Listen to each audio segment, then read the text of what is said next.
You're about to meet Key, who went from a struggling single mom working 12-hour shifts as a 911 operator to a thriving work-from-home mom earning anywhere from $6,500 to $7,000 a month while only clocking in about 4 hours a day. Today, she is more present with her daughter, happier, making more money, and proud of the life she's created. In her own words, if I can be a face and feeling of connection for another Black girl that's also a single mom trying to figure out how to turn her passion into profits, build her confidence, and feel welcomed in a community that wants nothing but the absolute best for everyone, that would be pretty freaking cool. Keep watching to hear her story.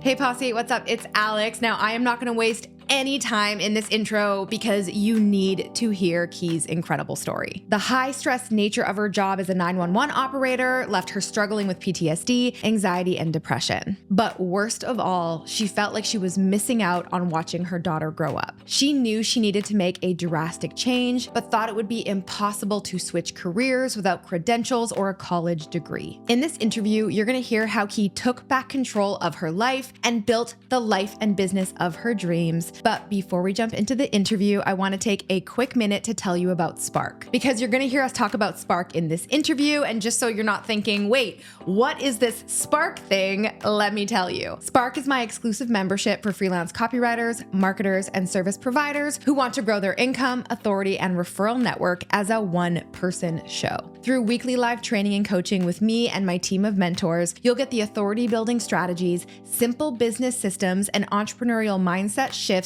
that you need to build the business of your dreams alongside a rad community that has your back every single step of the way. Now, you can learn more about Spark by clicking the link in the description box below. And now here's the interview. Prior to the Copy Posse, I was casually saving lives as a 911 operator. The transition, intense. Sometimes I have moments where I sit back and I'm like, what am I doing in my life? Like, I went from crazy amounts of overtime, 12-hour days. Like, I could work as much as I wanted to because crime is always happening, and completely transitioned my life into copywriting. And I'm like, am I having a midlife crisis? Why did I switch careers? What am I doing? I have a kid. Welcome to the club. But best decision ever. Yeah, best decision ever. What made you want to switch? What was going on in your life? I was actually losing my mind, dealing with death on the other end of my phone every single week. And so I didn't realize that I was just completely not present. Physically, I was here, but mentally, I was never here. I've lived in survival mode my entire life, but this was like very different for me. And one day my daughter's like, "You weren't a monster mom today." And I was like, oh, I'm a monster mom? And she's like, "Well, sometimes you just yell for no reason." And I'm like, "You're right. I do just yell." Yeah. Don't you love it when you just get those cold, hard, like doses of reality? You're like, shit.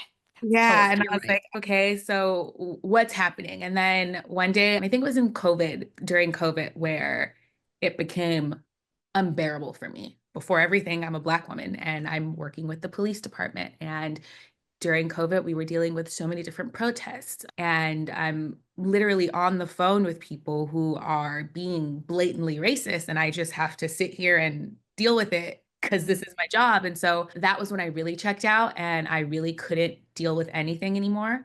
So I started therapy, and that was like night and day for me. I was like, oh, this isn't actually a normal life for me. So, and I was writing while I was working. So like writing was what kept me a little sane. What kind of writing? Like just creative writing?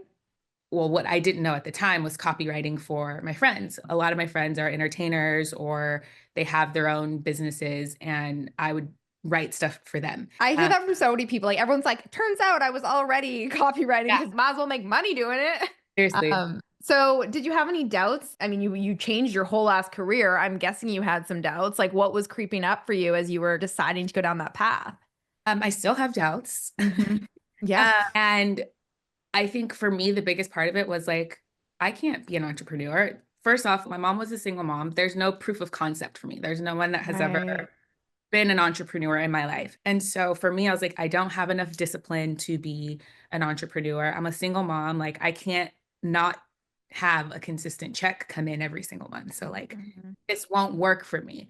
And then back to the imposter syndrome, because I don't have a college degree. I didn't have any like formal training in writing or marketing or any of the things. And so for me, I was just like, this isn't realistic. I'm always going to have a job, a real job and a side hustle. And this will be my side hustle. Well, kudos to you, because you're now the first entrepreneur in your family and you are changing the narrative. You are showing your daughter and everybody else like, yes, yes, you can, because I did it. I freaking love it. Like, it's so cool. And I love that you said, I still have doubts. Like, hello.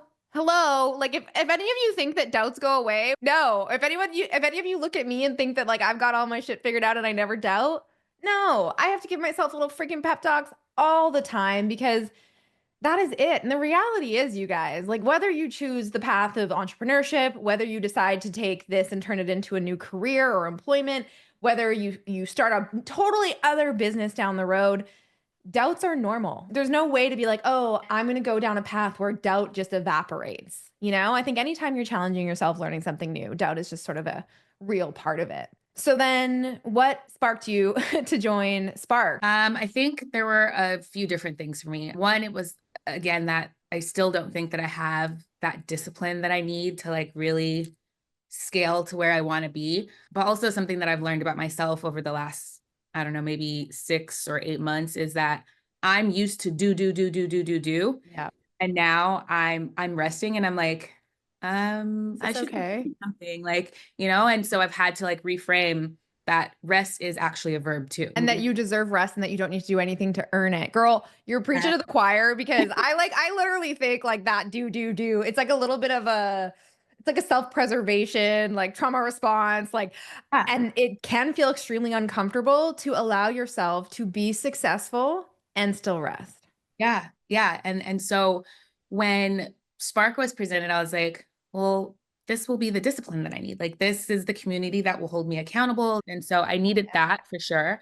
Initially, my goal was like, I need to hit $10,000 a month. I need to hit $10,000 a month. And then when I realized, I was like, oh, you are not type A anymore, girlfriend. You need to sit your ass down. And so Spark kind of just became my safe space where I'm like, okay, I can put all of these things that are inside of Spark in my own safe. I'll get to that 10K. I'm close, but I'm like, I really like what my schedule is right now. I really like what they're looking like for me. I came out of the Launchpad and I was working for an ads agency, and I went from copywriter to creative director really quickly. And the type A version of me probably would have loved it. Type B version of me hated it. And so I was like, oh yeah, no, this isn't going to work for me. And so even that part, Spark has given me the confidence to really build my career how I want it to look, and let me know that that is really possible. So I love that. I love that. I know the 10K. I know that that's like, that is the number, and I get it. Like that is like the once I hit that, I have made it. Yeah, I'm rich. And the reality is your copywriting business can look however you want it to. And so how much on average would you say you make right now, and how much are you working? Like what does this type B version of you look like? Okay. So this is actually a great moment for me to like self-reflect. So I'm probably sitting at 6,500 to 7,000 a month right now, depending on, what my clients need. I would say consistently, this is so funny to me, because when I complain about stuff, I'm like, shut the hell up. I work probably 4 hours a day. Yeah, and you worked to get there. Like you learned the skills. You were really smart about finding, great clients. And this is part of the Spark roadmap that you guys will see in Spark, is that we walk you through the steps of like, first it starts with getting those one-off projects. And then the Spark roadmap walks you through the strategy of then being able to bring on retainer clients. And that's kind of where Key's at, where she's working with multiple clients on retainer, of course. And you could probably correct me if I'm wrong, Key, but there's probably weeks where they seem to sort of all need the same thing at the same time. And you might have some weeks that are busier, but then you have other weeks where you're like, I'm chill. This is Key B.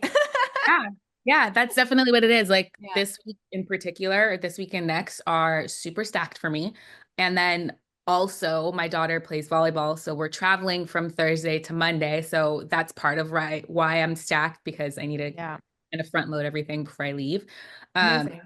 But I get to do that, and I Yeah. get to, if I need to take my laptop with me and pop in some copy or some revisions while she's playing volleyball, like I get to do that. And I'm so super grateful for that. So final question, what word of advice would you give to anybody on here who's feeling a little nervous, who's maybe afraid to bet on themselves, afraid to join Spark and kind of take the next level? I'm giving you this advice, and I'm giving myself this advice: grace. Give yourself grace. It's all new for you. Even if it's not new for you, you are doing it a different way than you've ever done it before. And you are being so intentional about how you're doing it now or how you're doing it for the first time. And so not everything's going to go right. Not everything's going to go the way that you want it to. And some things are going to go better than you expected them to. And all of it you get to experience in your own way. So I think that just giving yourself grace and really leaning into the community that we have here is what will help you continue to build your business the way that you want it to be. I love that. Keith, thank you. Thank you so much for sharing your journey with us. Of course. How incredible is that story? Key's story makes my heart like burst wide open. I am so freaking proud of her and all of my posse parents who have worked so hard to transform their lives, chase their dreams, spend more time with their kiddos, travel the world, switch careers, you name it. Key did it.